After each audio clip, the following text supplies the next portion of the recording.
One big extension is done. Who is next? Also, we're going to start going through the Bears 100 as the draft gets closer and closer. CHGO Bears starts right now.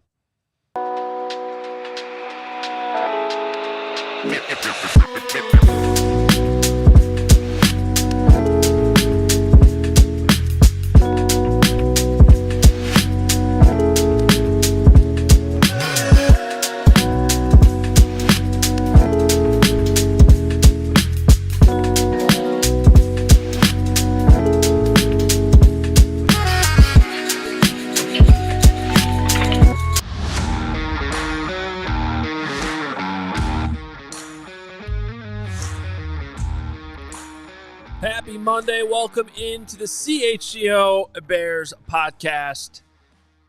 My name is Adam Hoge. This is already your second show of the week, if you really think about it. We had an emergency mini pod last night with Kyler Gordon signing, and we got the fallout of that and a bunch coming up on today's show alongside Mark Carman. Joining me today, Carman learned how to watch golf over the weekend. It was a very big weekend for him. He now loves golf. Well, there's a lot of great things that are going on today. Number one, we send our love to Greg Braggs Jr., who's taking a outstanding day off to take care of himself, which is key for our draft party coming up a week from Thursday and Friday. Just reminding everybody to come on out to 115 Bourbon Street. We do have some tickets available. They are going fast. You need to be there. All you can eat, all you can drink when the Bears win Thursday and Friday, with 10 and 39 and 41 and great burgers and great chicken sandwiches and great beers and great everything else. So come on out. We'd love to see you. But Hoge, you won the golf over the weekend. The Masters was amazing. I won the golf? Yeah, because you're Mr. Golf. Golf. You did call McElroy. I did pick McElroy. You won the golf. You won the golf, dude. Golf got a ton of attention. I had to capitulate to you, and I got to see you this morning on the train. Hoge, upper level on the Metro. I've never seen a guy more relaxed than you were, just diving into a Dane Brugler and reading everything that you probably could possibly comprehend right after you stopped by our own draft brilliance and Fran Duffy. Good job. Well, I was trying to finalize our top 10 in our Bears 100, which is available at ALLCITY.com. It's an extension of Fran Duffy's bigger draft guide, which is available across our All-City network to all CHGO diehards. But locally, we took everything Fran has done, all the homework I've done, a lot of information from Dane. We're taking the information from all these sources, like everybody does this time of year, and we're putting together our Bears 100, which we'll get into as well. But yeah, good weekend. The golf tournament was amazing.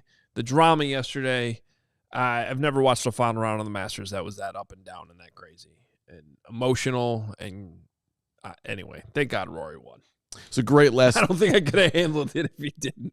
I think I did it perfectly. I watched the end of 17, all of 18, and all of the playoff hole, and that is the exact amount of golf I want to watch on my Master Sunday. It was perfect. Good for you. Leaders teed off at 1:30. I was in my chair at 1 and watched literally every shot of their entire final round. That was perfect for me. Sounds like a horrible afternoon, but no, I know you enjoyed it greatly, so congrats. It was great. We were locked in. All right, so and then 5 seconds after Rory got done in Butler Cabin, it leaked out that Kyler Gordon got an extension, which was well-deserved, and we kind of knew it was coming. Ryan Poles was very clear at the owners' meetings a couple weeks ago that it was a priority for the team. There's an order to this. Jalen Petre signed an extension. I think that was on Friday, Thursday, Friday, whatever that was, late last week. 3 years, $39 million. Kyler comes in 3 years, $40 million. And the Bears have one of their key pieces on defense locked up long term. If you missed it, we did about 25 minutes on it last night when the news broke. So that should be in your podcast feed as well here on your YouTube channel at CHGO. Hit subscribe, hit the like button. But kind of our instant, more in-depth reaction to the actual contract for Kyler Gordon. To be honest, not a very polarizing discussion. Seemed like a no-brainer. Seemed like a good deal. Good for him. You feel great for him. Feel good for Ryan Poles. It gets to extend his first ever draft pick, which we got a fun note on that coming up in a second. But otherwise, it's like, okay, good. Yeah. And I like that. It doesn't have to be polarizing. I think the theme of this offseason so far is just doing obvious things well. You drafted a good player. You played the good player. The good player got better. He had his standard, little NFL dings, missed a couple of games, but nothing that you would be scared about signing him long term. And you didn't even really sign him long term. 3 years is not an eternity. It's a significant commitment. But there was really not a whole lot to quibble with. You weren't going to let Kyler Gordon go. It wouldn't have made a whole lot of sense. And I'm excited to see how he will be used by DA. I learned that yesterday. We're going to start calling him Dennis. DA is Dennis Allen's DA for those who did not watch last night's pod. DA. He's DC. He's the DC. Mm-hmm. I mean, DA to me was Damon Amendolara. Was what? Great radio host. I agree, but it was DA.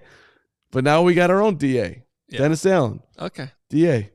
See how he uses Kyler. Spidey. Let's go.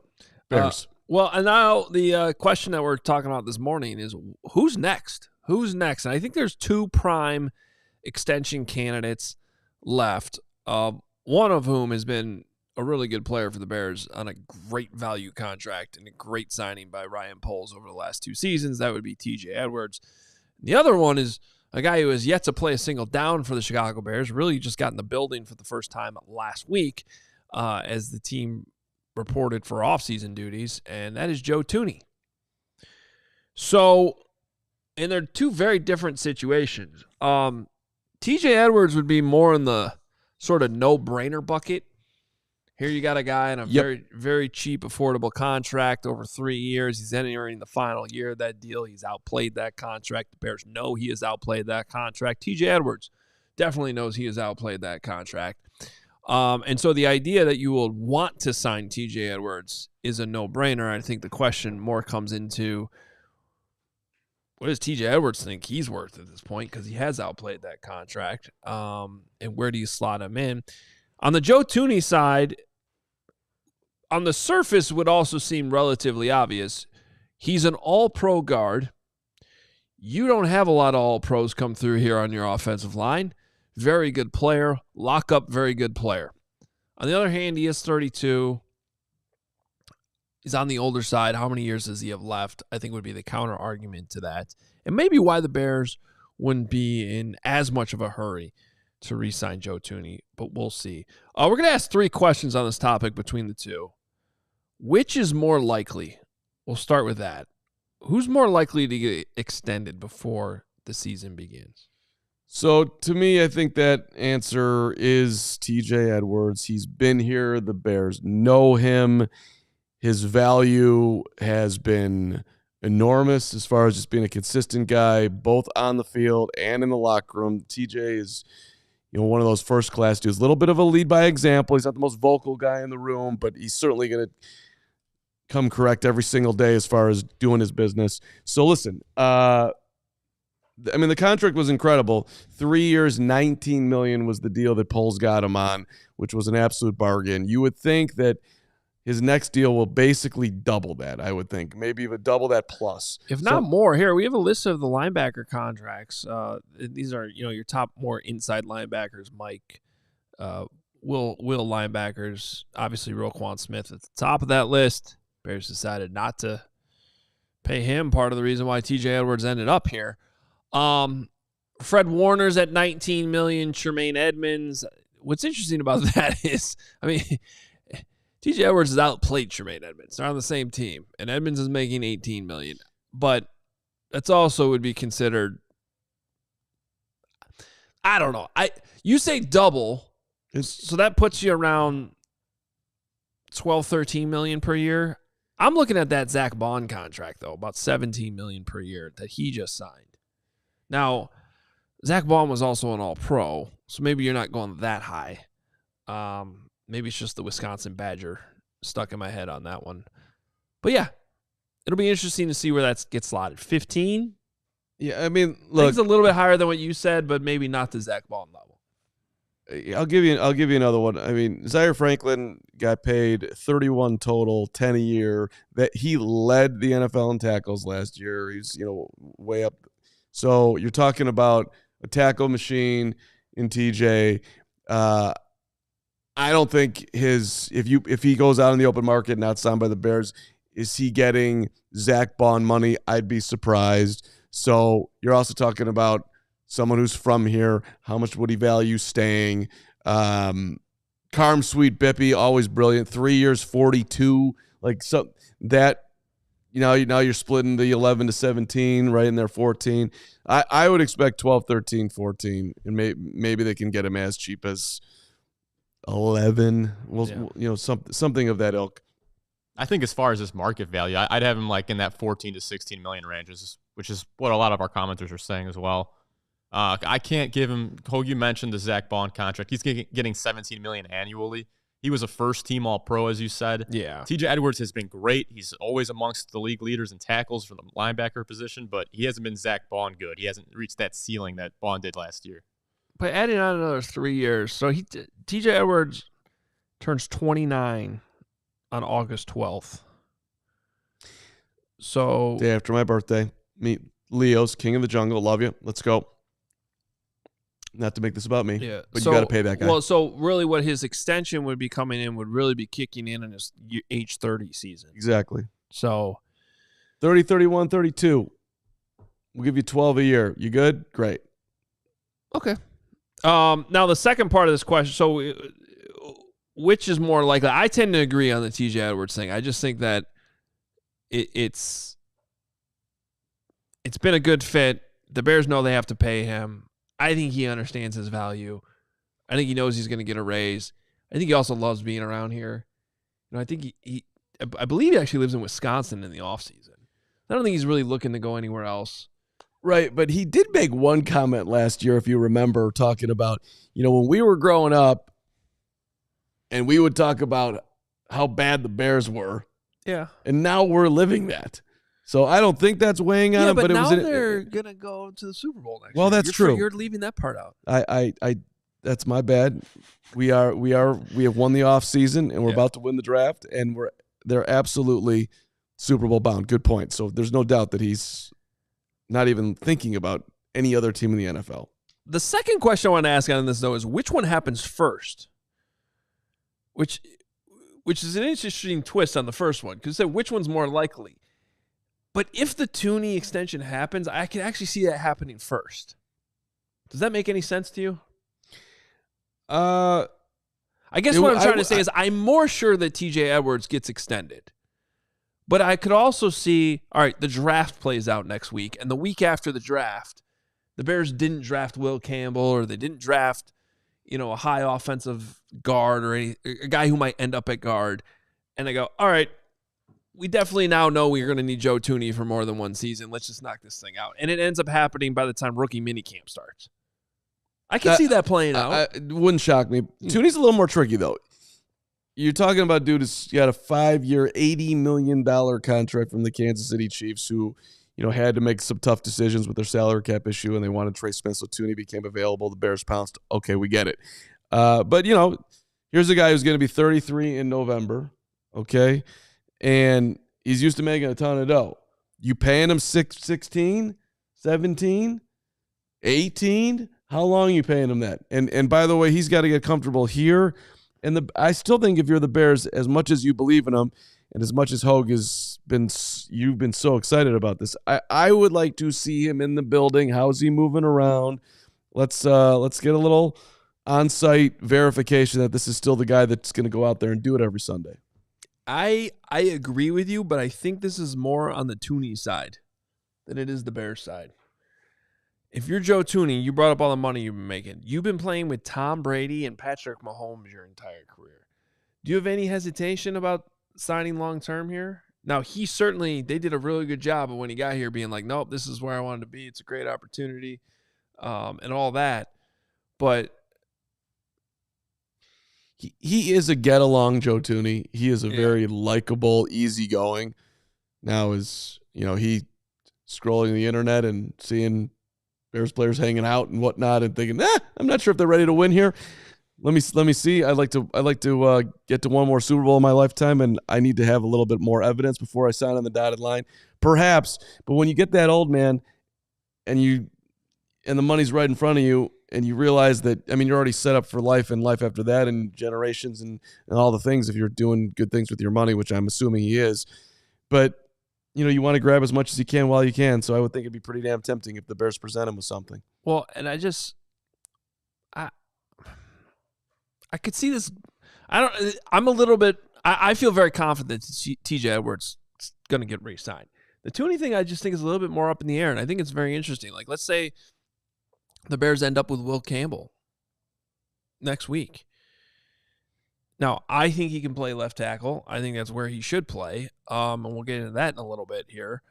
But if there is a world where, let's just say hypothetically, all those reasons why they loved Karan Amagaji, he really comes together going into year 2, and Will Campbell, it turns out, the arm length is sort of an issue, but we all know that we have a young all-pro guard here at minimum. Then maybe it doesn't make sense to pay Joe Thuney. Now, I don't think what I just laid out is the most likely of the scenarios, but I do think if you're the Bears, you could be justified to let this thing play out a little bit, to at least be like, all right, there's no need to rush this right now. Let's revisit these extension talks in August after we've had the pads on for a little bit and we've seen this play out in a preseason game or two with these young guys. Yeah, and look, as much as Joe Thuney could be a transformational piece for the Bears offensive line, leadership, winning, performance, all of it, he's still going to be 33 years old, and if you're talking about paying him premium money for that position, you can wait. You're not dangling somebody in his prime that the entire NFL is going to want to snap up because you went a little bit long on it. So to your point, if Genty goes and Tyler Warren goes and Will Campbell, who some now are a lot of people actually are mocking to the Patriots at 4, if he falls to 10 and that's your best player on the board and they draft him, in that scenario, let's hope that Braxton Jones comes back and plays great, and you might be forced to have a luxury type of decision like the Chiefs just had this year. I got one more question, too, to kind of tie up that Thuney and Edwards discussion on the other side of this break. But first, Sunnyside Cannabis Dispensary is your home for judgment-free cannabis shopping, a place where all kinds of visitors are welcome to explore, discover, and purchase a wide array of high-quality products. Sunnyside is everything you need to elevate this upcoming summer. It's your one-stop shop for all your cannabis needs, and they have an expertly curated menu with over 100 strains to choose from, plus easy online ordering and in-store pickup. You can find Sunnyside all over. They're Illinois' favorite dispensary. You can find them in the city, Wrigleyville, River North, all the way out to the suburbs. You can go as far south as Champaign, as far north as South Beloit. And if you're just starting out, Sunnyside has expert guidance. When you show up, they'll help you out in the brands that we know you'll love, like Good News and Mindy's. Visit sunnyside.shop for bright buys every day, including 50% off your first 3 online purchases. Enter promo code CHGO at checkout to qualify. Exclusions apply. Sunnyside Cannabis Dispensary. Bright buys every day, only for 21 plus or Illinois medical card holders. Shout out to our friends at Bet365. And just to put in your head right now, you want to sign up, and the code is CHGO365. Whatever the moment, it's never ordinary at Bet365. And they're doing this really cool stuff. It's called the early payout offer. They've got it for the NHL. They got it for the NBA. They've got it for MLB. I told you to look at the Bulls playing on Friday against the Wizards and get yourself paid out. If you go up, if your team goes up by 20 points in basketball, 3 goals in the NHL, 5 runs in baseball, if you bet the Cubs and the Dodgers on Saturday night, who are these Cubs? You would get paid well before the game is over, so you got that money in your account. It's super sweet, and it is breaking news from Bet365. New customers, you're going to get $150 in bonus bets when you bet $5 win or lose. So you sign up, you use the code CHGO365, you deposit $10, you make a bet for $5, and now you've got $150 in bonus bet if your bet wins or loses. So you're rocking and rolling with the extra money in your account. Bonus bets can be used for spread, totals, player props, futures, and more. Whatever the moment, never ordinary at Bet365. You do have to be 21 or older. If you or someone you know has a gambling problem, crisis counseling and referral services can be accessed by calling 1-800-GAMBLER. Reminder, this is in the app only.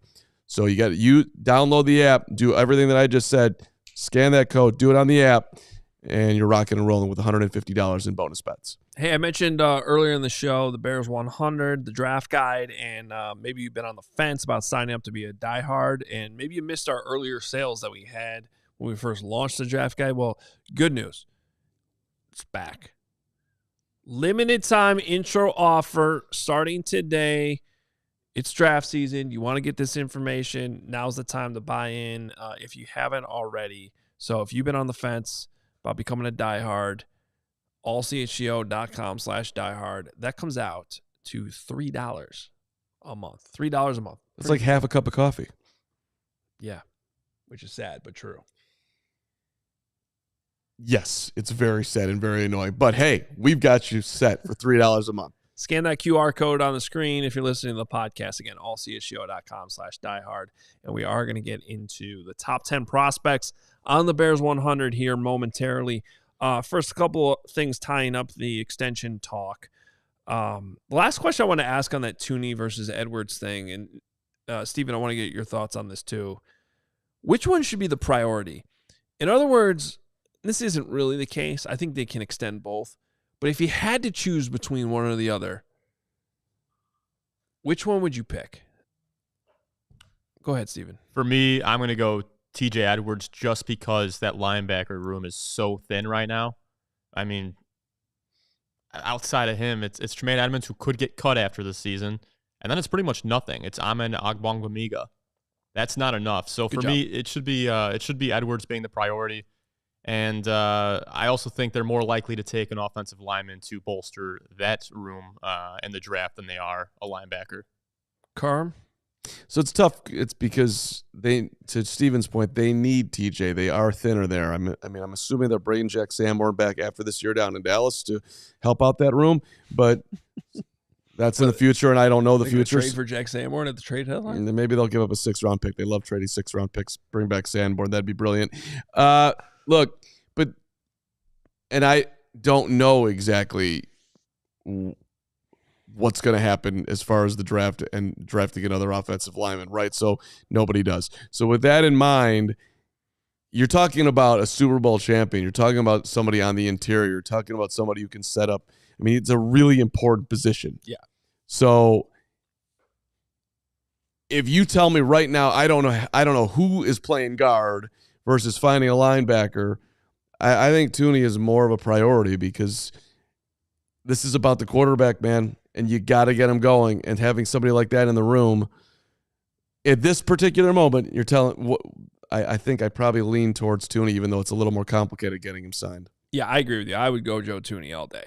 But if it had to be one or the other, and again, I think they can do both. But to me, Joe Thuney, this is the same argument I made last week too when it comes down to the offensive line in the draft. This still all has to be about your quarterback. Protecting your quarterback, putting him in the position to have success. We're talking about an all-pro player. All-pro player. Their age is only basically 3 years apart.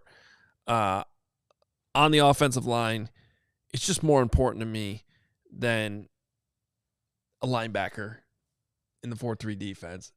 And so I would go Joe Thuney. I didn't like how you said that, but that's okay. What? Yeah, I know the whole. What's the catchphrase that everybody used now?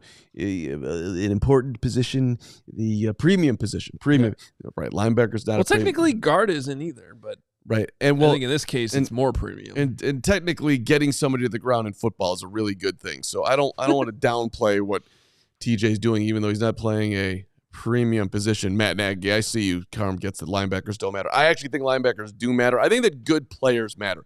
I like good players. That's what I mean, but one of them's an all-pro, one's a really, really good player. Right, but TJ's not an all-pro yet in his career, but he's knocking on the door. So, all right, I want to give Patrick Norton, our guy, a shout out here. He had a note on Kyler Gordon. This was in his newsletter this morning, correct?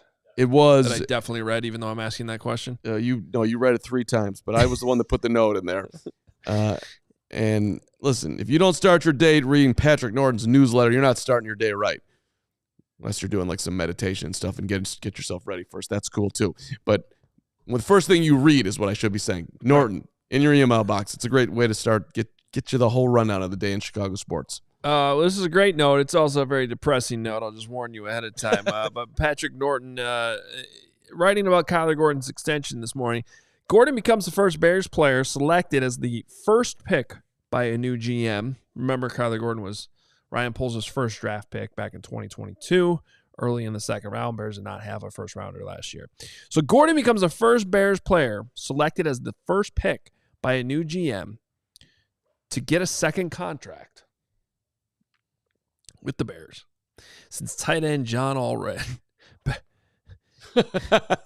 in 2000.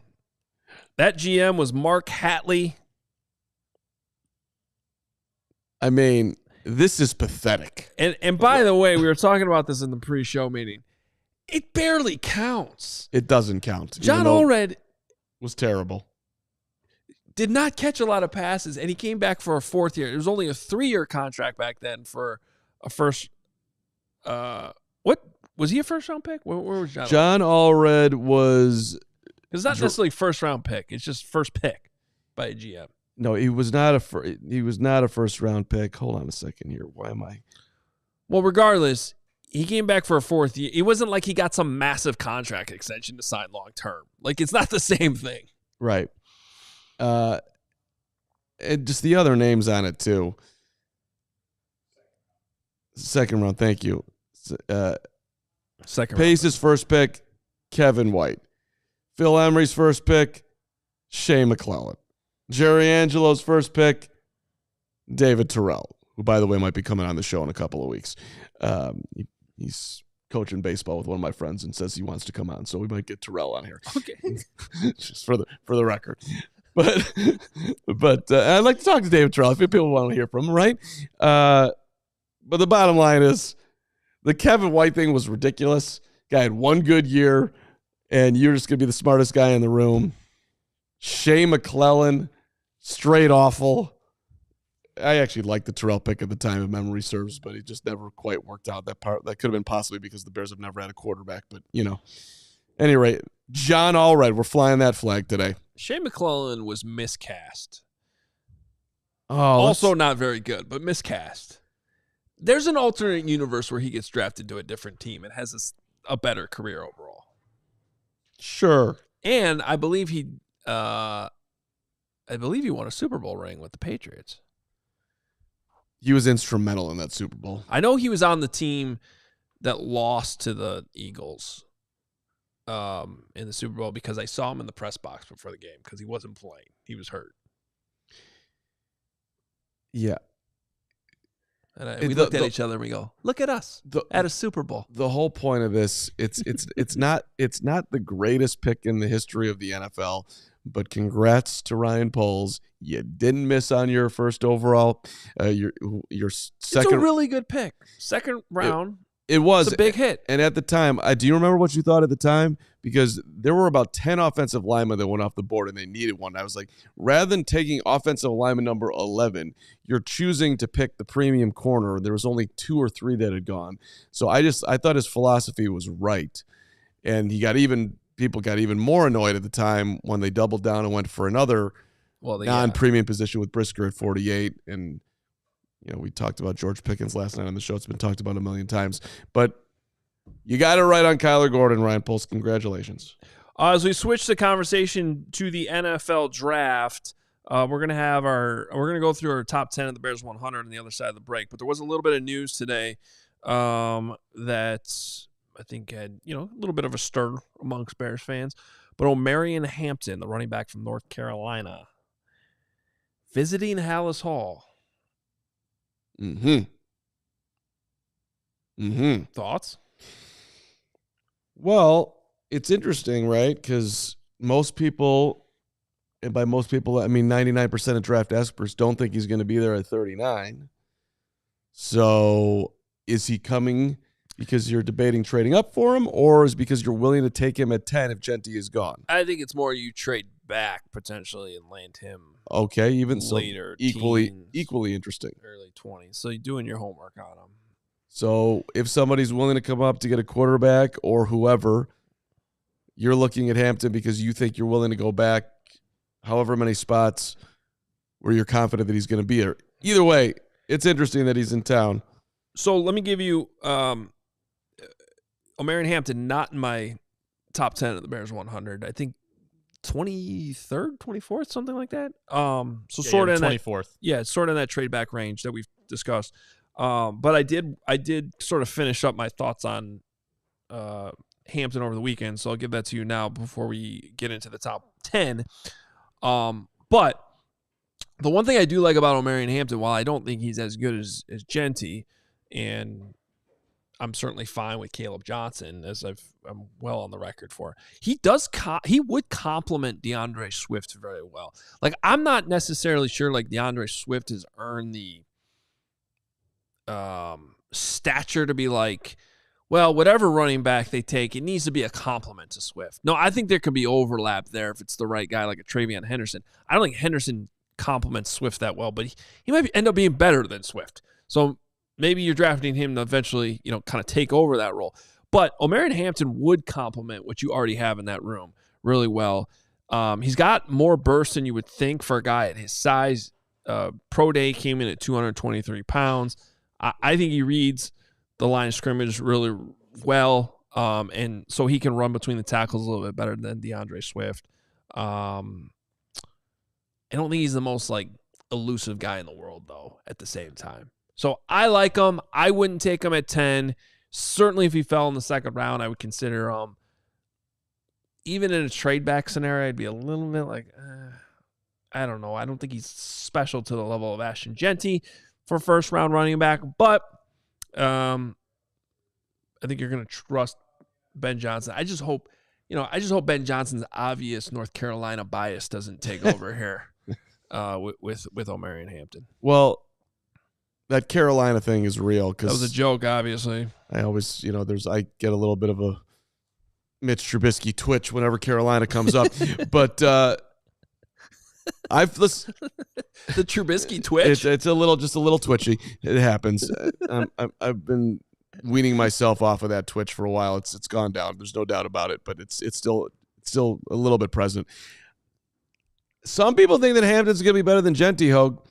There's that opinion is out there. Now, my guy, former Bear Al Harris, who's I'm in a deep discussion with Al over the weekend. I mean, he thinks that Genty is going to be, the top of the top. So that's one guy that whose draft analysis in the past has been spot on.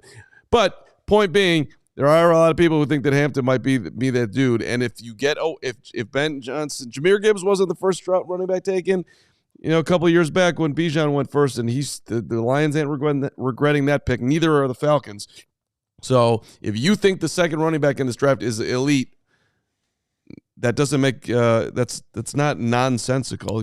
Maybe he will be the pick. You never know. All right, we'll get into the top 10 of the Bears 100 next, but first, shop savings to celebrate during the Jeep celebration event at Ray Chrysler Dodge Jeep Ram. I was actually there on Saturday. Woof. Brought the Jeep Cherokee in for service on Saturday. I always go to the dealership for service. They do such a good job there. In and out on a Saturday morning, very, very quickly, Carm. Hey, while I was there, I noticed the huge inventory that they always have. And now is your chance to score a great deal on your next vehicle. Head to Ray CDJR on Route 12 today to choose from the huge inventory of new Chrysler, Dodge, Jeep, Ram vehicles.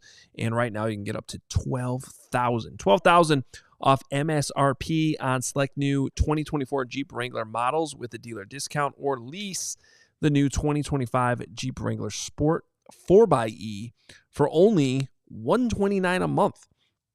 Plus, shop over 125 vehicles priced under $20,000. With a friendly team of brand experts, the team at Ray CDJR is here to help you during each step of your car shopping journey. Plus, since they have prioritized affordability, you won't overpay for the vehicle you need. Plus, they give you Ray's price promise. That means the prices we're telling you here on the show, the prices you see online, that's what you pay when you go into the store. It is guaranteed. So check out our partner today. Shop one of the Chicago area's largest inventories. Find the right new vehicle for you. Drive home happy. The team at Ray CDJR is the only one we recommend. Don't miss out on the Jeep Celebration event going on all month long for huge savings on your next Jeep Wrangler. For more information, visit Ray CDJR today on Route 12 in Fox Lake or online at raycdjr.com. They've been serving the community since 1963. And welcome to our friends at Empire Today. Just like your favorite team, they need that home court, home field, home ice advantage. You need the home floor advantage. That's right. Empire Today can help you get it. They've got flooring experts, dedicated professionals who focus on flooring every single day, and they want to come to your home and give you that first-class service. Empire Today, they live and breathe flooring, so they're going to be with you every step of the way coming on out. Hey, let's measure this exactly. Let's show you exactly what these floors are going to look like in your house. It is a sweet thing. They'll take the precise measurements. All the questions that you have, they're going to answer them. Empire Today is going to give you clear, upfront, and all-inclusive pricing. Plus, you can schedule the installation as soon as the next day. They move fast. You need your flooring, you want it done, they will get it done. Schedule yourself a free in-home estimate today because some things are just better at home. CHGO listeners get $350 off, a $350 discount when you use the promo code CHGO. That's right, a $350 discount with the code CHGO. Restrictions apply. Visit EmpireToday.com/CHGO for full details. All righty, we've been teasing it, so let's get into it. Bears 100 available to all CHGO diehards. Periodically, though, we bring it to the show too, and we give you a sneak peek at the top 10, I should say today. Your top 10 in the Bears 100, which still could be tweaked a little bit. I already tweaked it significantly from when we first dropped it a couple weeks ago because admittedly I still had to go through and really dive into some of these guys. I would say especially the edge rusher class and the offensive tackles too beyond Will Campbell. And you're going to see a number of those guys come in here late in the top 10 that I want to discuss. But let's go to the top. I mean, this is somewhat of a discussion between two guys who probably will not be Bears, we understand. But I still think it's an interesting discussion to have because they are 1 and 2 on the Bears 100. But I actually have Travis Hunter number 1. Okay, Hoge. Over Abdul Carter. Is that because of the stress fracture or more? All of the above. Okay. First of all, let's just talk about Hunter for a second. You're telling me I can get a guy who can play 2 positions? Well, that he does. There's margin of error. There's a value. I saw our guy Danny Parkins have a good rant on this a couple weeks ago. You talk about contract value. The idea that what is he worth if he's a really good corner and a good wide receiver? That's 2 premium positions. And you're getting him on a rookie contract? Sign me up for that. Hard to push back. I just look at the body type and wonder if he's going to stay healthy. But hey, that could happen to anybody in the NFL. So excellent point. 2 for 1. Okay. Well, meanwhile, talking about staying healthy, I just think Abdul Carter has more red flags than we're really talking about here. I mean, the one that we do talk about, that everybody knows about, is he got flagged at the combine with a stress reaction in his right foot, which I don't know how any Bears fan couldn't immediately just be thinking about Kevin White. That's 2 Kevin White references in the same show, by the way. The limit is 3. If we say his name a third time, the show automatically stops. So I just want to we are teetering on that. But I think it's a bigger deal than we're just sort of passing that off like, oh, that shouldn't be a problem.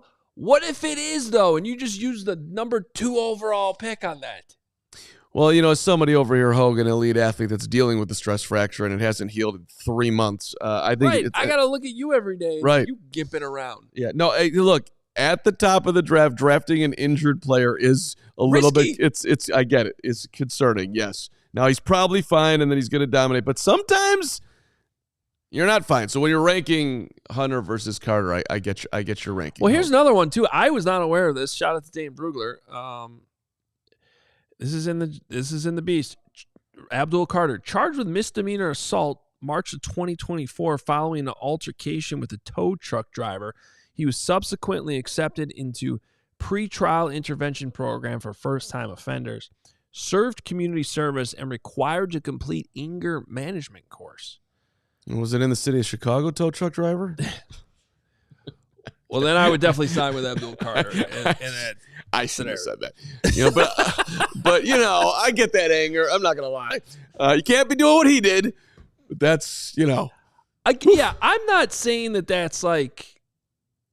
Look, if for some reason he's there for the Bears at 10, I will even do what Braggs inaccurately says once a week. I will run to Green Bay to the podium and draft him. Okay, like that's not the point. I think Abdul Carter can be really good. But in the battle between Travis Hunter and Abdul Carter, who I still have Abdul Carter number 2, don't get me wrong. He's a very good player. He'd be special on this Bears defense. That's not the point. But when I look at those two, I'm sorry, Travis Hunter's the better option. I'm not going to push back too hard, but I would say this. If Abdul Carter is healthy, let's just say he's fine. The stress fracture goes away. He got the proper treatment. He went to Illinois Bone and Joint. They did a great job. All the things, okay? Now, if he's healthy, Hoge, if you had to bet on who's going to have a more successful career, who are you betting on? Because I would bet on Carter. To me, Travis Hunter is a little, again, elite. I'd love to have him on the football team. That would be incredibly fun. Super, super fun for any team who's going to get to watch that dude play every Sunday. But I don't know, man. If you're talking about Hunter, man. Okay. Well, then he absolutely should be number 1 on your board. I've never watched a game Travis Hunter's been playing in and been like, had any other thought than, wow, that guy's awesome. Abdul Carter's playing a different position week 1 of this season. Okay, I understand, and this is going to be too old of a reference, but Travis Hunter looks like JJ from Good Times. I mean, he's that thin. I mean, it's just not you have to wonder in the NFL if you're going to come up and cover and hit. You're going to knock dudes down when you have to do it in the run game every now and then. And by the way, you're also going to go catch passes and get smoked, and you're going to be fine. That's a big leap for me to make. If I had to bet on who's going to be more successful versus Abdul Carter, elite edge rusher, getting to the quarterback. Steven, you want to push back on any of those? Or are you just with Carman and you're amazed that you are?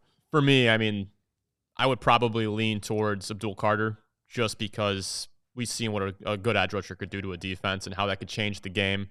I mean, this game's all about getting the quarterback. That's why the Bears spent this entire offseason building the O-line. So, I mean, if you get a guy like Abdul Carter, assuming health, that can do that, opposite Montez Sweat, I mean, we're talking about a next-level defense here. Yeah. Well, we could spend 3 hours on this if we move it along. Keep debating two guys that aren't going to be Bears. But that's why I do have Travis Hunter over Abdul Carter. All right, this is where we get more in the Bears conversation, some of the guys we've been talking about a lot. But at the end of the day, as much as we've talked about Will Campbell's arm length, I got him number 3 on the Bears 100. This guy's just good. I'm sorry. Don't apologize, Hoge. These are your brilliant opinions. No, he's you guys know I was high on Peter Skronsky a couple years ago, and you could say that he, hasn't worked out, but you didn't hit a home run on that one. It's still alive. But that's my point. His floor was still starting guard in the NFL. He's still a starting guard. It's not like he's been horrible by any means. Fair. So, and where I'm going with that is I think Will Campbell's floor is even higher than that because I think Will Campbell's even better. You look at the athletic profile. You look at the character is off the charts. The work ethic is unbelievable. Here's my favorite thing. I'm going to go Carm on you for a second. Oh, please do. This is from the Beast. Do you know how old this guy was when he killed his first deer hunting? That is why you read the Beast. He was 6 years old. He was 5. Oh, he's 5. If he was 6, I'd put him number 3 or number 4 on the list. But he was out killing deer at 5 years old. What did he kill him with? Was it a shotgun or was it a bow and arrow? It's a terrible job by Dane. He didn't include the weapon in the Beast. But what the hell, Dane? Yeah. I need to know the weapon to truly give him credit. Yeah, really just not doing the job like he used to anymore, Dane Brugler. What a weird upbringing. With all due respect to the Campbell family. I'll give you some. I got family members on my wife's side of the family that were shooting probably around were at deer 5? hunting at 5 themselves. I mean, that's a lot for a 5-year-old to digest. And by the way, my side of the family too. Yeah. Okay. Ben Peddle on our chat. I was killing fruit roll-ups at 5 years old. Thank you. This dude's out there smoking deer. Yeah. That's aggressive. Anyway, you look at just how agile he is. The one thing is too with the short arms, when that does show up as an issue, his recovery is so good. Like, he's better than any other lineman in the draft from that standpoint. So that's the biggest reason why I think he's still going to be able to survive. And then once again, the worst case scenario is you have to kick him inside, and he's going to be a really good player for you at guard. So that's why I have him all the way up at number 3. If he had long arms, you might have been able to kill a deer at 4. Couldn't really get it out there and get it done. Too bad he didn't grow into it so far. That's okay. Hey, he's flying up the draft boards here. We talked about this now, I think, 3 times on today's show, but the Patriots are interested in him at 4. And there's a lot of momentum there. So if you had to bet there, Hoge, sidetrack conversation, who's more available at 10, Campbell or Genty? Who are you betting on? Here's why I don't think Campbell's going to be there for the Bears, because at the end of the day, I think it would be a big reach to draft any other offensive lineman over Will Campbell. Like, if I had to bet it, and I think these odds are available, first O-lineman off the board, I'm sure Will Campbell's the favorite. He should be the favorite. And the reality is the best offensive lineman does not fall to 10 in any year. Don't quote me on that. I'm sure there's been some year. But that's you see what I'm getting at? Whoever the top offensive lineman is, someone's going to take that guy. Yeah. So but if he is there, he is number 3 on my Bears 100. I've settled on the fact that Will Campbell's really, really good. Number 4. Yep. Keep going. People wondering where Ashton Genty has landed. I'm in on Ashton Genty when it's all said and done. I would also like to point out that part of this is, and we have discussed this in pieces, I just want to reemphasize this. There is a drop-off pretty quickly with the blue chip talent, in my opinion. And I think it drops off before you get to the Bears pick, unfortunately. In fact, I would say we're going to get to about 6. And you could even argue it's after Genty here at 4, and I would listen to that argument. We're talking the top guys. Guys that I would say have a great chance to go on the Hall of Fame careers. Okay. It hits pretty early. And that's part of the reason why I have decided that Ashton Genty should be this high at number 4. Because I think he's one of those guys. And so it overrides the premium position argument or the fact that you don't draft a running back super early. He's that good for me. And so ultimately, at the end of the day, I like to do this pretty simple when I finalize my rankings. Would I rather have this guy or this guy? Mm-hmm. You're on the clock. These are your choices. Who you picking? Well, do you remember in 1975 what number the Bears picked Walter Payton at? I don't mean to put you on the spot. He was the 4th overall pick. All right. So just to your 4th point, and you're not saying to draft him 4th overall, but he was the 4th overall pick. How many draft picks would you trade if you knew you were getting Walter Payton at 4? Because it'd be a lot. Yeah. So I'm not saying that Ashton Genty is going to be that, but if he is an elite Hall of Fame running back, he's worth the 1st overall pick and more if he really is that good.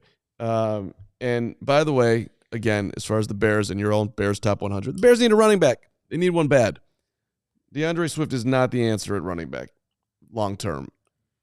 They need help. So I get it. Yeah. And this is essentially when it came down to it, if I'm on the clock and I have to pick between Will Campbell and Ashton Genty, I decided to put Will Campbell ahead of Genty because I think Will Campbell is that good at possibly your left tackle, cornerstone left tackle. I am going to wait the premium position there. I'm going to wait offensive line protecting Caleb Williams. But I think it's close. And I wouldn't totally have a problem if anybody's like, no, I'll take Genty there. I would personally go Will Campbell in that situation. That's why I put him 3, Ashton Genty 4. Now, this is where, again, as I'm doing that same exercise with the guy I have at 5, I went Genty. That's why Mason Graham is number 5 on the Bears 100. And this is where I think Graham's good enough to be in that blue chip category, but this is where I start to have my doubts a little bit. And it's a similar type deal with him, ironically, with the arm length conversation, because he's got short arms. Same sort of conclusion, though, at the end of the day. Part of the reason why I like Mason Graham is he's so explosive, and he has just these naturally low pads that it doesn't really hurt him that much having those shorter arms. Are there certain reps? Sure. But from where he's coming from and the defense he'd be playing in here in Chicago, shoot the gap 3 technique, he can survive with what he has despite not having that length. So I think he can be an excellent 3 tech. I think he's going to be a really good player in this league as long as he ends up in the right scheme. But I still like him a lot, which is why he's number 5. So just to really hammer down this conversation between those 3. Mm-hmm. If you had to bet on any of them, being great, being impactful, to me, the answer to that question is the guy who, ran for 209 in the college football playoff against UNLV, slogged his way for 104 against a number 6 overall Penn State team on 30 carries, just getting tough yardage there, who's busting out, 259 and 209 and 217 and 226 across the board this year. If I'm betting on premium talent, I think for me, I'd reorder it 3, 4, 5 and put Genty 3. But you have him in front of Graham, who, I mean, it's all interesting because I maybe if Genty, whatever is just, it doesn't translate as well to the NFL. It's a safer bet, I suppose, with Campbell. But I still think if you're looking for hit the high end, you're going to take the running back. I think the Bears will. I did a little back in the day research here, Hoge, for my old hats here. Remember when the Dallas Cowboys were good in the early 90s?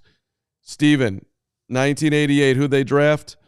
Hall of Famer, wide receiver, speaks on television a lot, kind of a wild man, Michael Irvin.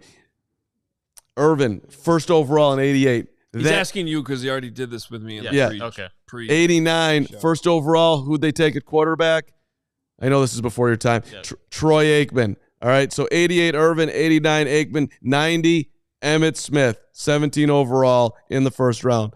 I'll give you one more. Colts, 98 Peyton Manning, 99 Edgar and James, and then before that in 96 Marvin Harrison. So the point being, they had the running back, they had the wide receiver, they had the quarterback. The Bears drafted the quarterback, Caleb. Drafted the wide receiver, Rome. They need the running back if we're going old school, old hat. You got to have all 3, and I get it. You got to protect them too. But once you have if you have 3 premium dudes, if you have a premium quarterback, a premium running back, and a premium wide receiver, it's hard not to win. Okay, so let me that's a good segue to now number 6 on this list. Okay. Because if you can't get Genty, which seems probably you're not getting Genty, and you're looking for those weapons that you're talking about there, does Tyler Warren count, even though he's not a running back? Because to me, this is, again, going back to what I was talking about, where's the blue chip cutoff here? And I think we're sort of in that range where the thing about Tyler Warren is, regardless of what position he plays, I think he can be a blue chip weapon.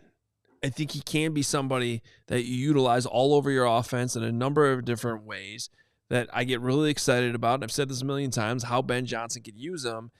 And so that's why I pushed him up this high on this list, because I think you're starting to get in this category of, well, okay, this is getting riskier, this is getting riskier, this is getting riskier. And I'm like, Tyler Warren's going to be a good player in this league.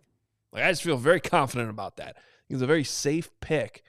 And so ultimately, that's why I put him at 6. And I was very tempted, by the way, to put him ahead of Mason Graham, too, at 5. Mm-hmm. I get it. Look, the Bears are getting tied to Colston Loveland, the Michigan tight end. Tyler Warren's getting a lot of conversation. I'm starting to wonder just a little bit. And I know that. Don't do that. Just don't do that. Well, can you read between the lines, the tea leaves, the everything? Can you tell me for a fact that Ben Johnson likes Cole a lot? Do you know that? Because I'm trying to figure it out. I know that it's April. Okay. And let's see some practices first. Okay. Listen, I like Cole. I want Cole to be here. I don't think Cole should be going anywhere, but I also like 2 tight ends. So to your Tyler Warren thing. I think you just answered your own question there. I think that's what that's about. Well, maybe. We're going to find out, though. Listen, I guarantee you he's got some opinions on the guys that are on this team that are different than a lot of guys in the room have. Oh, I know I brought this up to you off air before, but Carman, I'll ask you a question now. How many QB sneaks did the Bears have last year? 3? 0. Okay. And that's because they didn't want Caleb taking those hits. And they were really bad on 3rd and 4th and shorts. Now, Right. Tyler Warren, he's a converted high school quarterback. He was very comfortable under center. He had several sneaks himself. Right. For me, that's something that they could immediately improve on if they get Tyler Warren in the draft. So, I mean, just that versatility, him being a weapon, the improvement on those 3rd and 4th and short situations. He's a really intriguing prospect to me, and it doesn't hurt that you could also put him at tight end and go 12 personnel a lot more. Yeah, no, that was an interesting little when you look at his background and what he's done. The fact that he would be comfortable in that position is maybe, I don't know, reason number 16 that he would be somebody that you would consider. But I like that versatility. All right. Now, this is where I'm going to start to get crazy on you. I'm just going to warn you. But this is definitely where I feel like if you've heard Adam Schefter, if you've heard, I mean, we've heard GMs on the record talk about this. You get to a certain point where the blue chip talent drops off, and it's like put 40 prospects in a bag, shake them up, pick one out of a hat. Is kind of how this draft is. And I think that this is exactly the point where we're going to see a lot of differing opinions. You're already seeing them. If you look at Fran Duffy's draft guide, compared to some of what I'm doing here in the Bears 100, compared to how Dane Brugler has his or Daniel Jeremiah has his, I mean, it is all over the map. And it's kind of pick your own flavor.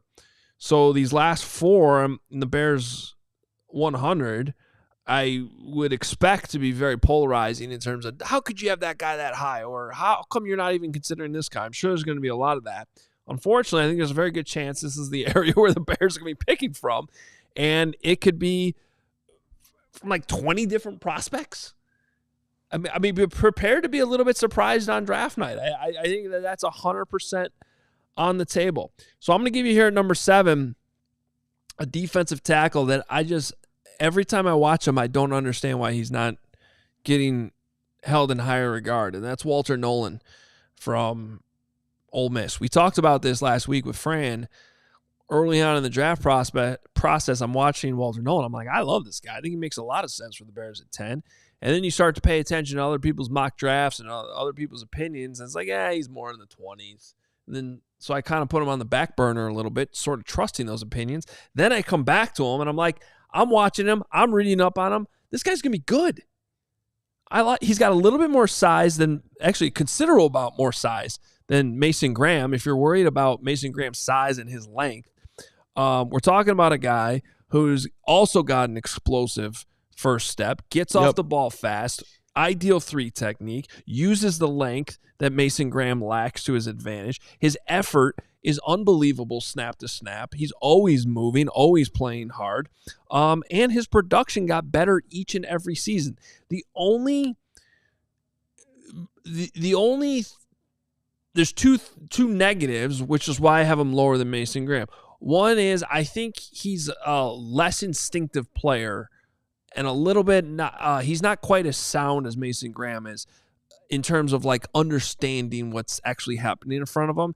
Walter Nolan's just more sort of a like go make a play instead of sort of reading everything that's happening around him. And so I don't know what the best way of saying that is, but there just seems to be a little bit more nuance to Mason Graham's game where he seems to totally understand what's happening there. And then I don't know how much I care about this, but you even go back to his high school. This guy has transferred a lot. He moved high schools a bunch of times. He went to Texas A&M. He transferred out of Texas A&M and ended up at Ole Miss. So I don't know if there's more to that story there, but the production's there. The traits are there. I love it. And one more quick reminder here before we get to the top of the hour. You can get all this information if you are a CHGO diehard in the Bears 100, in Fran's draft guide. It's all there for you. allchgo.com/diehard. You also just do allchgo.com/Bears-100, and you can go straight to the Bears 100 there as well. So, am I reaching here on Walter Nolan? What do you guys think? I probably need to watch more tape on him because when I watched him, I did not fall in love. He's not as big as I would like him to be. If you're looking for a dominant 6'4", 300 pounds, longer arms. Yeah. I mean, look, in the SEC, playing against the dudes he's playing against, he ain't the biggest dude out there. I don't know. But that being said, his explosiveness is real. That comes through on tape or on YouTube or whatever you want to call it rapidly.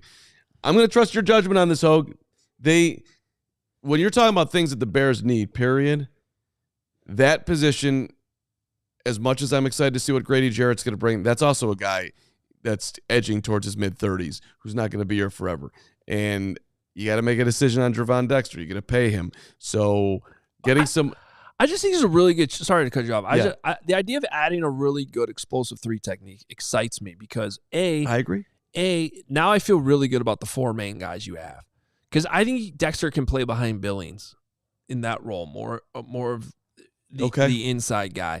Bringing an elite 3 technique prospect behind one of the best guys you could have in the league, mentoring him, and Grady Jarrett, learning from Grady Jarrett.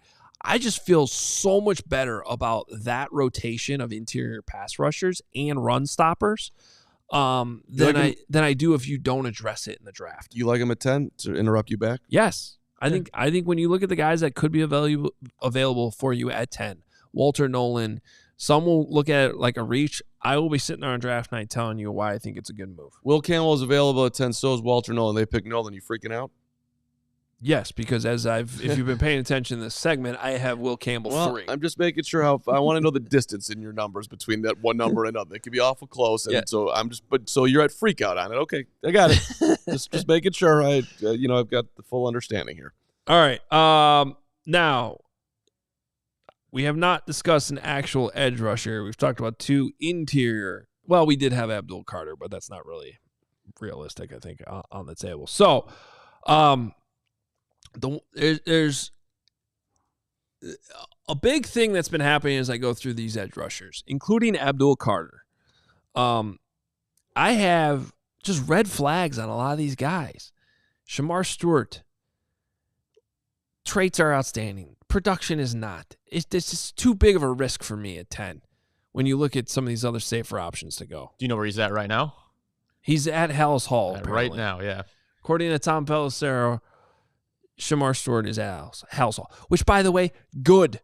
That's the exact type of guy you need to bring in the building, get to know him. If you are going to take that leap on those traits alone without the production, that guy, you better have every stone unturned on Shamar Stewart. Caleb Johnson also there in that same tweet later in the week. Final visits are Wednesday. Let's go, Caleb. One thing I do like about Stewart is there's no questioning his effort. He plays really hard. That's on tape.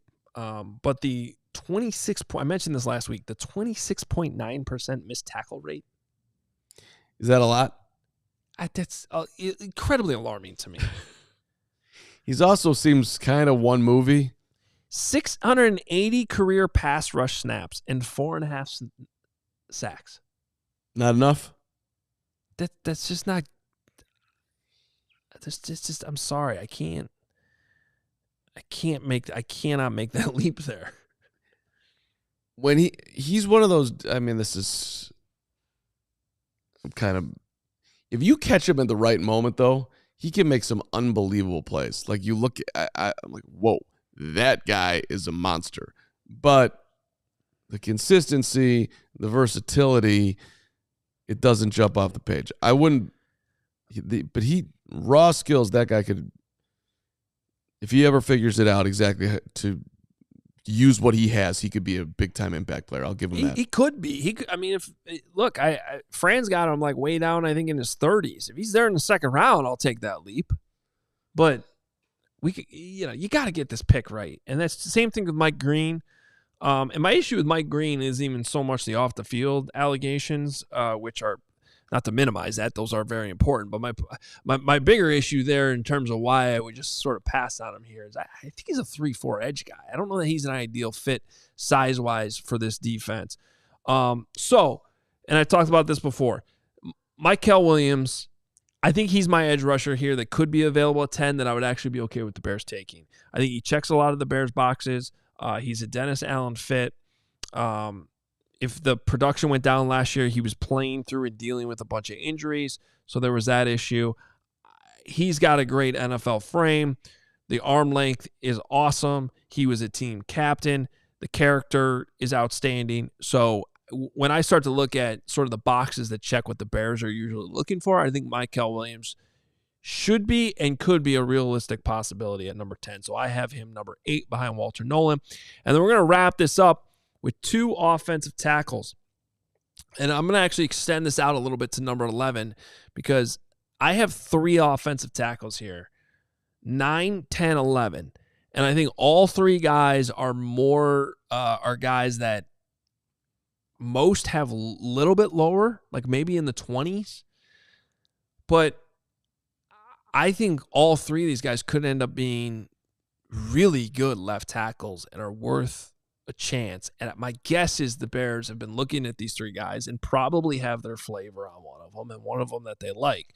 So I want to start with a guy that was mocked to the Bears a lot early on, Kelvin Banks from Texas, and just sort of like trusting the eye test.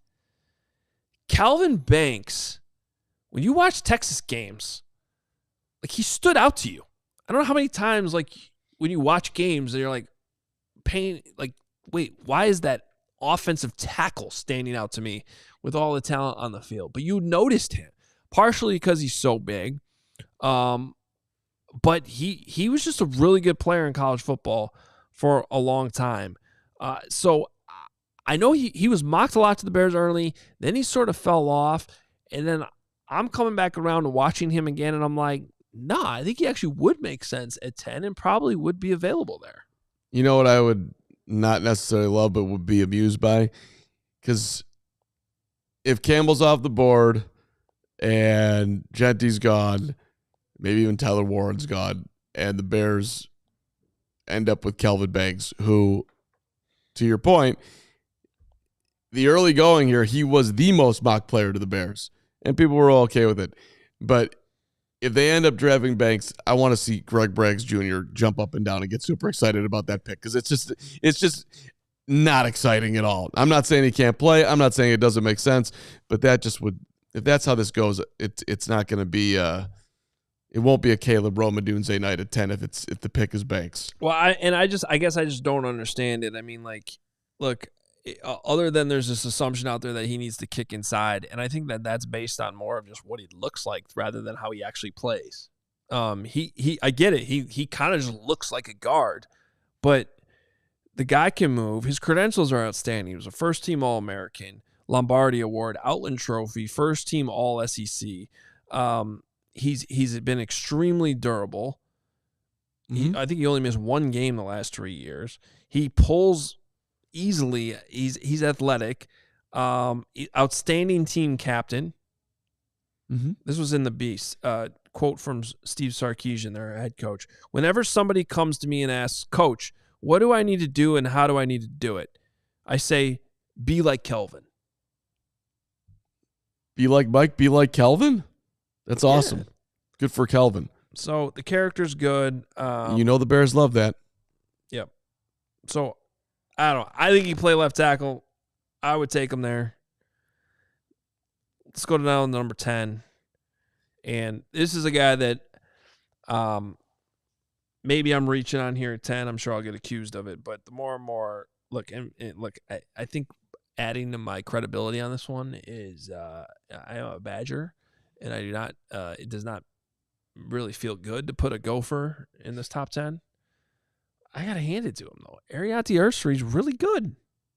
I don't understand why more people don't have him higher. There's a lot of Ursery love in the chat for you, Hoge. Well, here's the thing about Ursery. We just had on our guy Josh Joyner, who talked about his. The words were very, very, very complimentary. He is a little bit of a waist bender to start with, so he does seem like a little bit more stiff than some of these other guys. All right, he's still raw. He's new to the game. He didn't really start playing football until halfway through high school. He went under recruited. He ends up at Minnesota, started at right tackle, then moved over to left tackle, where he's just been a stalwart the last 3 years and gotten better every single year.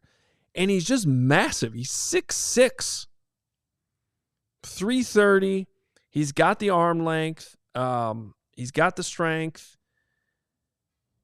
You could talk me into anybody that you got here in the 7 through 10 range on a trade down, for the record. I mean, all I know is this guy fits the bill in terms of guys that, like, when we question, oh, hey, why did this guy have some injuries, or why did his production dip off the last couple of years, or production's like, this guy started as a sophomore. Then he started as a junior, got better. Then he started as a senior, got even better. He's still on the upswing here as somebody who's still relatively new to the game, who's got a lot of upside. Now, upside can be a risky thing for you, and they could stall out real fast, and that's probably why I still put Kelvin Banks over Ursary. But I think he's worth a shot at 10. I like him a lot. What about a nice shot at 18 on a trade down with an extra pick? What do you think about that? Even better. Yeah, even better. As a bonus, I mentioned there's 21. Oh, sorry, go ahead, better. Steven. I was going to say, that's the Seahawks pick? Yeah, I meant 21. Or I just was throwing out a random number. Honestly, if there's a team that makes sense to trade up, it would be the Seahawks. They acquired that extra second-round pick in the DK Metcalf trade. Fair. I mean, they could be a team that if they see someone they like in that top 10 range, they're one I would keep an eye on to do it. Sorry, go ahead. Eli's in the chat talking crap about rowing a boat and, taking an axe. Eli, I want to give you a homework assignment. I want you to watch what John Gruden was at in Madison on Saturday, and he gave a speech that I think is guaranteeing a Big Ten championship. Yeah, and Eli, I got to tell you, Hoge is doing stuff off the field that I never thought Hoge would ever do. I mean, what does that mean? You're finding animals in different places, and you're on you're showing an outdoor. I wish it was a gopher. Yeah, it was a possum. Yeah, well, I did not know that you had the ability to get underneath crawl spaces or wherever and get possums out, and dogs are washing up on Hoge Mansion North, and you're taking care of that too.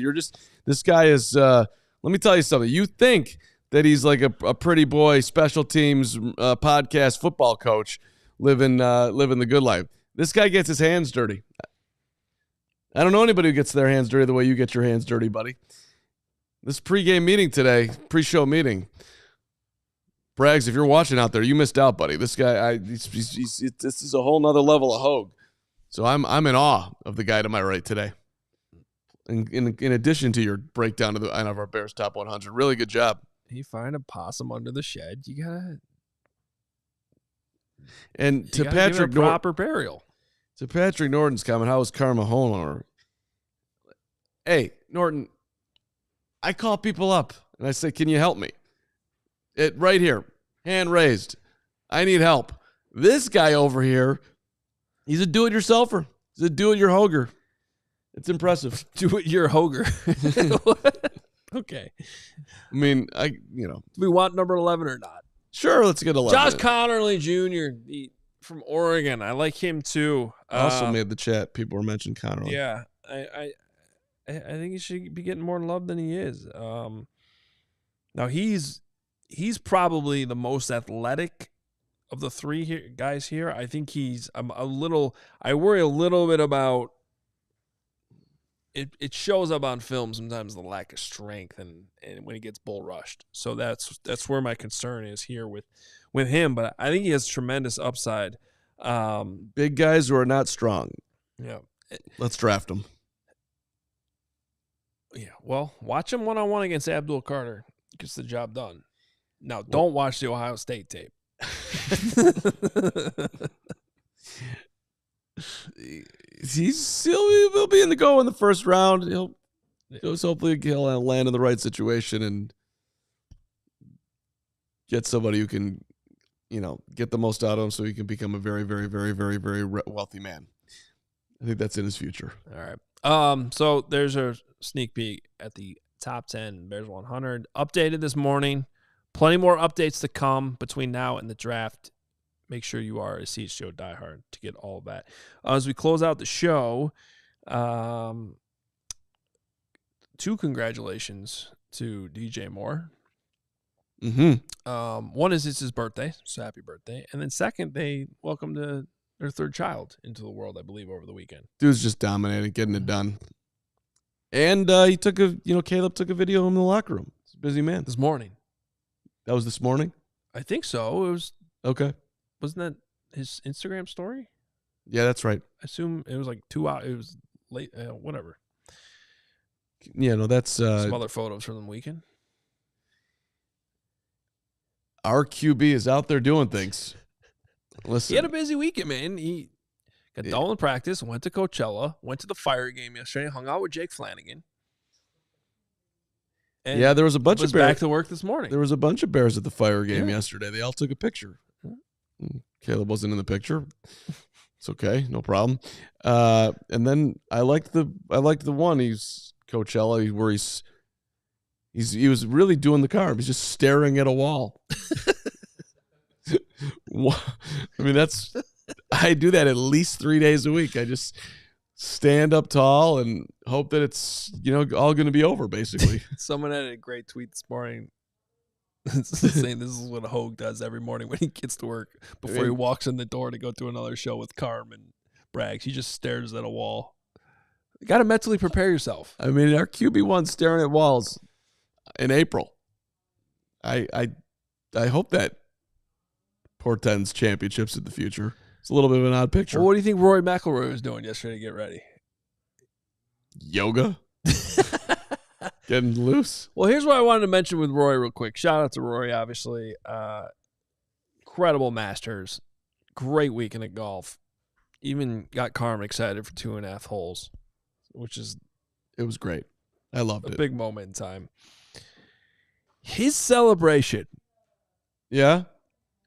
Hug the wife, hug the son. Well, really just he collapses. The amount of relief. Yeah. I'm just going to say, and I'm going to bring in your guy LeBron in this conversation. You're going to enjoy this because I think part of the criticism of LeBron that we all have is he can be kind of fake sometimes. Right? Yes. Is that fair? Yes, that's very fair. I just thought that. Flop right now out of the seat. But go ahead. Rory McIlroy's just genuine emotion. Reaction. I won't even call it a celebration because it was so much relief that it wasn't even celebratory. It was just, I think it was just so incredibly authentic that it was refreshing. I'm bringing really your actual guy into this stuff. I would even argue that some of Jordan's, the whole counting of the fingers thing, when he won, that was premeditated even. You talking when he went this for 6 for Utah? Yeah, well, he did 5 too the year before that. The one, but to bring this back. You want a more raw first title, running in the locker room. Well, that, and then I think obviously after his dad died, that one too. That was number 3, right? 4. Don't ever do that again. That was really upsetting. You're right. Come on. That was my point is I agree. 2 of those, if you look at even Jordan in his championships, I thought 2 of those were incredibly authentic moments. And then even the other ones, I'm not trying to judge these. I guess I am in some way. My point is just Rory's raw relief. You could just see it. You could wear it. You could feel it. Even just watching on television. It was such a weird experience of so many people that don't know this guy, including myself, just so badly wanting a stranger to win. It's a weird feeling. Yeah, I got to give him a ton of credit. And to blow it on 18 and then to right yourself under that much pressure, it spoke exactly to his reaction, which was, I can't believe this, and just massive relief, I would assume. He's never won the Masters. If I was like, dude, I'm winning majors in golf. One of the hardest things you could possibly try to do in your life. You all want to hold the Masters over me. But yes, I also have to go out and win it because you got to win them all. I got to tell you. He blew it like 4 times yesterday. Yeah. At one point, Jim Nantz goes like, this is the oddest round of golf I've ever watched. And he was right. It was so weird. Yeah, I don't know about any of that because I just watched the last 2 holes. But I did hear about it. And to be able to right yourself and get back out there and do what he did was massively impressive. And his reaction was super cool. Overwhelmed. And I also love that it's his caddy's his best friend growing up and they're together. I don't think they featured him enough yesterday, to be honest with you. I was thinking about that a bunch of times during the round. They need to do a better job of showing the caddy. I wrote his name down. I put him in my notes. Rory and hold on. That was another thing. If we're going to talk about the caddy, he didn't even react when the putt went in. He just went and shook Justin Rose's hand. That's Harry's game. That's what Harry does. You know why? Because Harry's there, but Harry's jealous. He wants to be Rory. He just can't celebrate like that. Can you imagine that's one of the greatest accomplishments in supporting history. Your best friend is out there winning the Masters and taking it all in, and you're the caddy, and you got to be comfortable with that, and just prop him up every single day. I'd be very comfortable with the paycheck.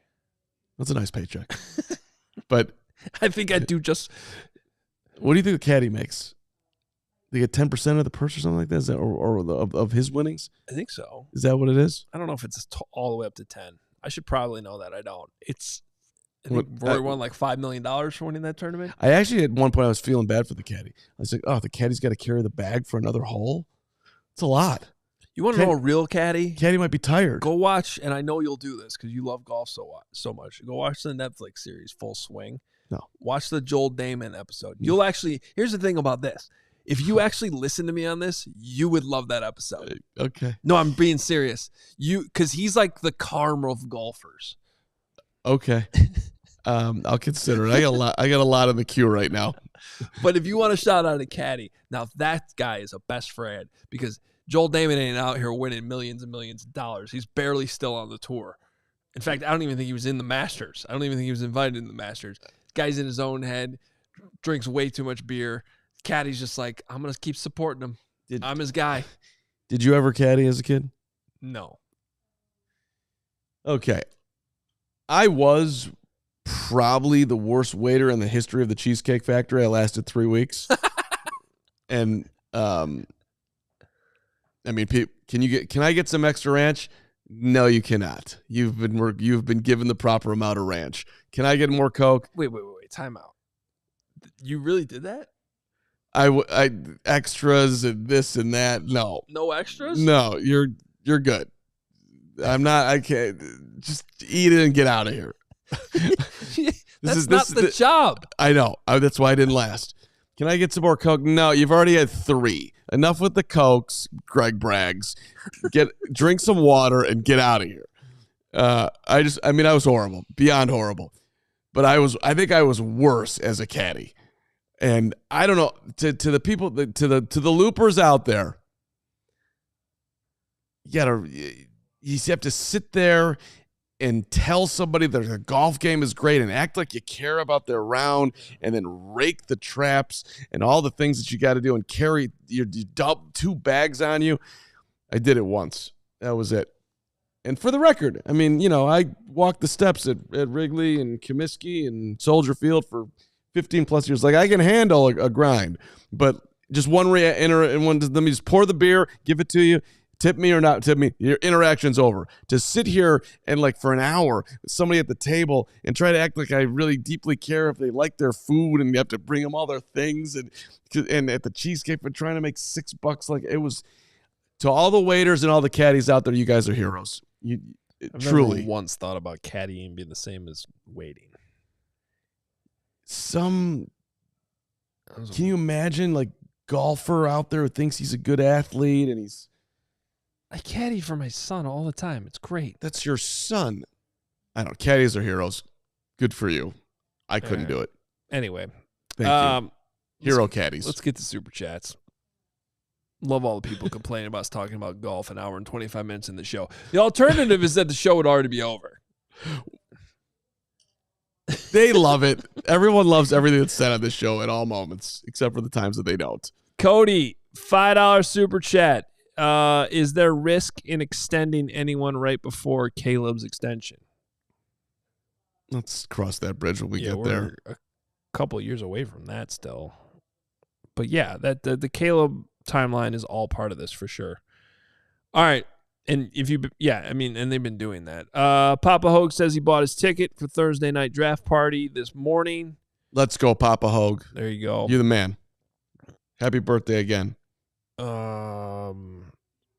had a good birthday dinner on Friday night. Shout out to Colony House, Trevor, Wisconsin, by the way. If you want like a real awesome, amazing, affordable supper club experience right across the border. Pro tip right there. Colony House, great place. Brendan Henderson, $2. But did Hunter's teammates go to his birthday party? You get the reference? Yeah, of course, draft day. Yeah. I didn't know that was an issue with Travis Hunter. Pizzatola, $5.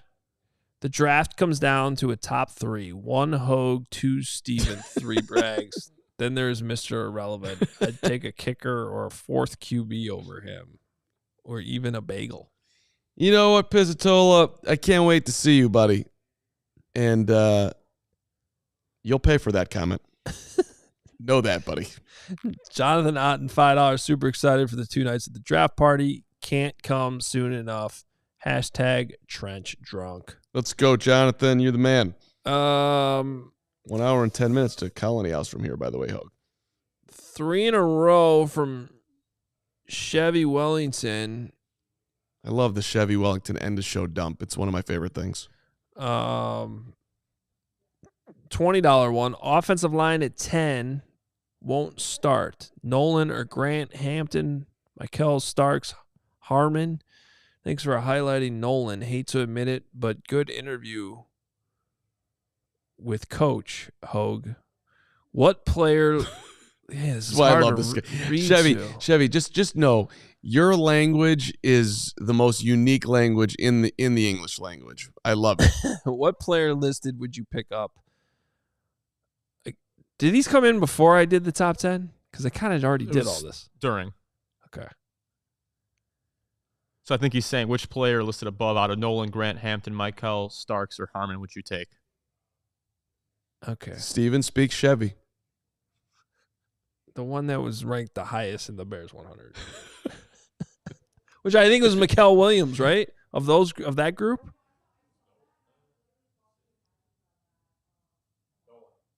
No, yeah, Nolan at 7. Oh, okay. Gotcha. All right. $10 from Chevy. TJ Sanders tape against Georgia is nuts. Darius is twitched up. So is Turn. Man, he's on a first-name basis with so many draft picks. It's unbelievable. Yep, that's what Chevy does. Norman Lott might have the fastest first step, but gets pushed around second rounders of no D-line at safety, or Hampton. Hampton. $5. Chat, if we draft O-line at 10, he's not starting.